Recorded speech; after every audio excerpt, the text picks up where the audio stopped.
नमस्ते बच्चों। आज हम लोग लीलाधर शर्मा पार्वती द्वारा लिखा गया जो पाठ है भीड़ में खोया हुआ आदमी, उसका आगे का भाग करेंगे। यहाँ तक के पाठ में हमने जाना कि लेखक जो है वो अपने एक मित्र श्यामलाकांत के यहाँ, जो कि हरिद्वार में रहते हैं, उनके घर जा रहे थे और जाते हुए उन्हें रास्ते में बहुत सारी परेशानियों का सामना करना पड़ा। पहले उन्हें रिजर्वेशन नहीं मिला, बहुत मुश्किल से वो ट्रेन की खिड़की से अंदर पहुँचे और वहीं से वो बाहर निकले। जब वो बाहर निकलते हैं तो वो देखते हैं कि ट्रेन की छत पर लोगों की बड़ी भीड़ जो है वो पूरी भरी हुई है। लोग जो है वो ट्रेन की छत पर बैठे हुए हैं। ये एक ही कारण है इसका, वो है हमारे देश की बढ़ती हुई जनसंख्या। और जनसंख्या के कारण जो है लोग बहुत परेशानियों का सामना कर रहे हैं। वो अगर अपनी जनसंख्या को कंट्रोल में लाते, अपनी जनसंख्या को अपने कंट्रोल में लगते तो लोग कम होते, और जब लोग कम होते तो परेशानियां जो है वो कम हो जाती।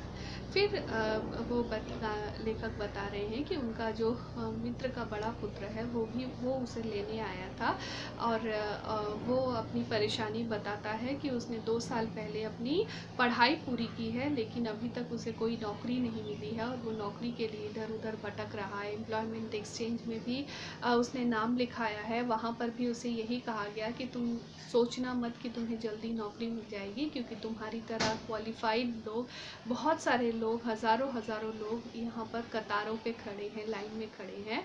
तो इतनी ज़्यादा सोचने की ज़रूरत नहीं है कि तुमको यहाँ से कोई नौकरी मिल जाएगी। फिर पाठ हम शुरू करते हैं। घर पहुँचा तो छोटे से मकान में सामान की ठसम ठस और बच्चों की भीड़ देखकर मेरा दम घुटने लगा। यानी लेखक जैसे ही अपने मित्र के घर पहुँचे, वहाँ पर उन्होंने देखा कि उनका घर जो है वो लोगों की भीड़ से भरा हुआ था। सामान जो है वो ठस ठस के भरा हुआ था, ठूस ठूस के भर के वहाँ पर रखा था।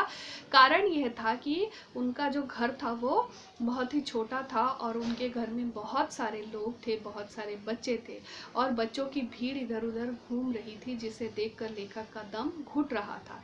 मैंने श्यामला बाबू से पूछा, क्या तुम्हारे पास यही 2 कमरे हैं, यानी यही 2 रूम का ही घर है तुम्हारे पास? वे बोले, क्या करूं मित्र, 2 वर्ष पहले इस शहर में आया था। यानी वो अपनी समस्या बता रहे हैं कि 2 वर्ष पहले वो इस शहर में आए थे, तभी से मकान की तलाश में भटक रहा हूँ, तभी से मुझे मकान की तलाश है और तभी से मैं मकान की तलाश में इधर से उधर भटक रहा हूँ। शहर में चक्कर काट काट कर जूते घिस गए हैं। यानी शहर में घर खोजने के लिए इधर उधर भटक कर जूते घिस गए। यानी मैंने घर खोजने की बहुत कोशिश की, लेकिन मुझे कोई घर नहीं मिल रहा है, मेरे जूते जो हैं वो घिस चुके हैं। निराश होकर जब थक गया, तब साल भर बाद मकान के नाम पर सिर छिपाने के लिए गली के अंदर यह छत मिली है। यानी 1 साल पहले मुझे बहुत मुश्किल से गली के अंदर बहुत ही कंजस्टेड प्लेस में, बहुत ही मुश्किल अवस्था में मुझे ये घर मिला है, जहाँ पर क्या है, केवल 2 ही कमरे हैं और मेरे घर में इतने लोग हैं, मुझे बहुत मुश्किल हो रही है। सर छिपाने के लिए मुझे केवल यही एक घर मिला है। शहर पहले की तुलना में कई गुना फैल गए हैं। शहर फैल गए मतलब शहर बड़े होते जा रहे हैं। जो शहर का आखिरी छोर था वहाँ पर भी लोग घर बना रहे हैं और घरों को बढ़ाते हुए शहर को बढ़ा रहे हैं। इसलिए कह रहे हैं कि शहर जो है वो पहले की तुलना में फैल चुके हैं और कई गुना फैल चुके हैं, मतलब बहुत ज़्यादा बड़े होते जा रहे हैं। दूर दूर तक कई कॉलोनियाँ बन गई हैं। यानी पहले जहाँ केवल खेत थे, पहले जहाँ कोई रहना पसंद नहीं करता था, अब वहाँ पर कॉलोनियाँ बन रही हैं। फिर भी मेरी तरह ना जाने कितने लोग मकान के लिए भटक रहे हैं, और फिर भी मेरी तरह कितने ही लोग हैं जो इधर उधर भटक रहे हैं। हमारे देश में बढ़ती हुई आबादी का यह दुष्परिणाम है। फिर वो खुद ही बता रहे हैं कि हमारे देश में सबसे बड़ी समस्या है बढ़ती हुई आबादी, यानी जनसंख्या बढ़ रही है।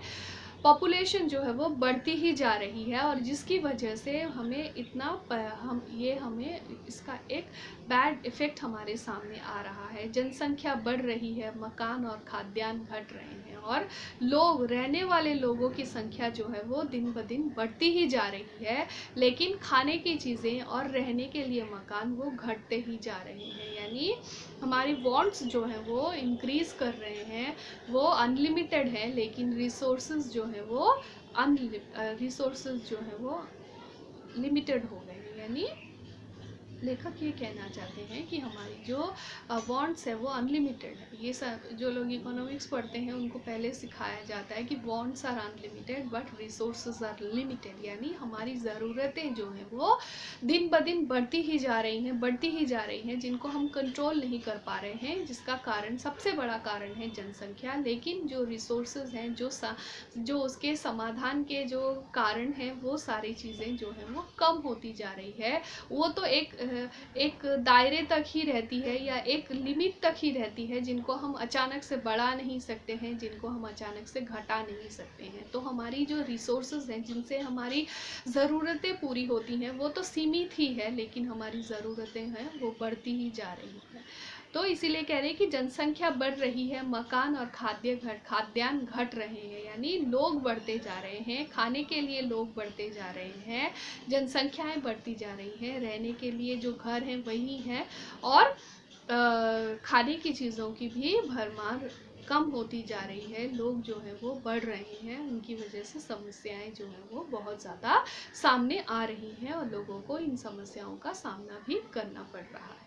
उसी समय श्यामला जी की पत्नी जलपान लेकर आई। जलपान मतलब नाश्ता, स्नैक्स वगैरह लेके आई। उनके पीछे उनकी 3 छोटी लड़कियां और पल्ला पकड़े 2 लड़के खड़े थे। यानी इतने सारे बच्चे, छोटे छोटे बच्चे थे। एक जन की शादी थी, एक लड़का उनको लेने आया था, और उसके बाद भी घर में इतने सारे छोटे छोटे बच्चे थे। 3 लड़कियां थी और 2 छोटे लड़के थे, जो लेखक के मित्र की पत्नी का पल्ला, साड़ी का पल्ला पकड़कर वहां पर आए। मैं उनकी दुर्बल काया और पीला चेहरा देखकर स्तब्ध रह गया। दुर्बल काया यानी उनका शरीर जो था वो बहुत ही दुबला पतला, बहुत ही मरियल सी वो थी, और पीला यानी खाना कम मिलने से, शरीर में खून कम रहने से हम लोग पीले पड़ जाते हैं। हर मनुष्य के साथ ऐसा होता है। तो उनकी जो पत्नी थी वो बहुत ही दुबली पतली मरियल सी थी, और उनका चेहरा जो है वो पीला पड़ चुका था। मैंने पूछा, कब से अस्वस्थ हो? यानी उनको देखकर ही लगा कि वो बीमार है, और बुरी तरह से बीमार है। इसीलिए मैंने, यानी लेखक ने उनसे तुरंत ही पूछा कि कब से अस्वस्थ हो, यानी कब से बीमार हो? डॉक्टर को दिखाकर इलाज नहीं कर रही हैं क्या? यानी डॉक्टर को दिखाकर क्या आप अपना इलाज नहीं करवा रही हैं? देखकर तो लग रहा है आप बहुत ज़्यादा बीमार है। वे फीकी मुस्कान मुस्कुरा दी। यानी वे, जब हम लोग अपनी ज़रूरतों को पूरा नहीं कर पाते हैं, या जब हम लोगों के पास और कोई उपाय नहीं होता है, तो हम मुस्कुराकर ही अपने किसी के प्रश्न का उत्तर देते हैं। तो वही हाल लेखक के मित्र की पत्नी का भी था। वो फीकी मुस्कान देकर मुस्कुरा दी। बोली, भाई साहब, इतने बड़े परिवार में हर रोज़ कोई ना कोई बीमार रहता है। यानी हमारा परिवार तो बहुत बड़ा है, बहुत सारे बच्चे हैं, और इस परिवार में कोई ना कोई हर रोज़ बीमार रहता है। आज ये बीमार है, कल वो बीमार है, परसों ये बीमार है, फिर उसके बाद वाले दिन मैं खुद बीमार हूँ, या लेखक के मित्र बीमार है। इसीलिए कह रहे कि इतने बड़े परिवार में हर रोज़ कोई ना कोई बीमार रहता है। डॉक्टर को दिखाने अस्पताल गई थी। यानी उन्होंने कहा कि मैं गई थी हॉस्पिटल, पर अस्पतालों में आजकल रोगी और उनके संबंधी मधुमक्खी के छत्ते की तरह डॉक्टर को घेरे रहते हैं। यानी हॉस्पिटल में जब मैं गई तो वहाँ मैंने देखा कि वहाँ पर डॉक्टर को घेरे हुए रोगी और उसके संबंधी, यानी एक व्यक्ति जाता है डॉक्टर दिखाने के लिए, बीमार है, तो उसको ले जाने के लिए 4 5 6 7 जन जाते हैं, और मधुमक्खी की छत्ते की तरह डॉक्टर को घेरे हुए रहते हैं। वह भी अच्छी तरह किस को देखे। यानी वो बेचारा डॉक्टर किस को देख सकता है। ऐसी परिस्थिति में उसकी अवस्था ऐसी नहीं रहती कि वो एक एक जन को अच्छी तरह से देख पाए। इसलिए कह रहे हैं कि उसकी अवस्था, वो बेचारा एक एक जन को किस को कैसे कैसे देखे। आजकल तो ऐसा लगता है मानो पूरा शहर ही अस्पताल में उमड़ आया है। यानी हॉस्पिटल में जाने से ऐसा लगता है जैसा पूरे शहर के लोग बीमार हैं और सभी लोग मिलकर हॉस्पिटल में चले चले आए हैं। ऐसा नहीं है, एक्चुअली बात यह है कि जनसंख्या इतनी अधिक बढ़ गई है जिसकी वजह से ऐसा लगता है कि पूरी जगह, पूरा विश्व छोड़कर सभी लोग हॉस्पिटल में आकर जमा हो गए हैं। समझ में नहीं आता ऐसी भीड़ क्यों है, यानी वो खुद इतने बच्चों की माँ है, उसके इतने सारे बच्चे हैं, तो उसको ये बात अच्छी तरह से समझ लेनी चाहिए कि अगर मैं अपने परिवार को कंट्रोल में रखती, अपने परिवार को प्लान करके रखती, तो आज वो जो बीमार है, आज वो जो परेशानियों का सामना कर रही है, जिसको घर नहीं मिल रहा है रहने के लिए, ऐसी परेशानियों का सामना उसे नहीं करना होता अगर वो अपने परिवार को नियोजित रखती, उनको प्लान करके रखती। तो वो खुद ही कह रही है कि मुझे समझ में नहीं आता ऐसी भीड़ आती कहाँ से है, या भीड़ क्यों है। भीड़ तो हम लोगों ने ही बढ़ाई है, हम लोगों ने खुद ही अपनी समस्याओं को गले लगाया है, इस तरह से गले लगाया है। अगर हम अपनी जनसंख्या को कंट्रोल में रखते, हम अपनी जनसंख्या को, हम अपनी पॉपुलेशन को अगर कंट्रोल में रखते, तो आज हमें इस समस्या का सामना नहीं करना पड़ता। तो आज का पार्ट यहीं तक, इसके आगे का भाग हम अगले क्लास में करेंगे। अपना ध्यान रखना, ठीक से रहना। धन्यवाद।